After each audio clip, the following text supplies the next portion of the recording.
progetto strategico Green Tour vuole essere un anello di piste ciclabili, ciclopedonali, di vie navigabili, di povie, per far sì che si coniughino due aspetti che vogliamo perseguire con questo progetto: avere una sorta di grande palestra a cielo aperto intorno alla quale la popolazione può muoversi e stare bene e in salute, mangiando con quelli che abbiamo chiamato i menu Green Tour, che sono validati dalle USL, e nello stesso tempo intercettando e richiamando una massa di turisti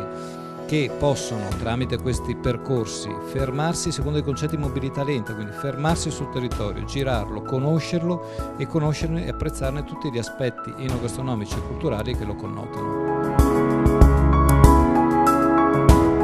Il menu Green Tour, in linea con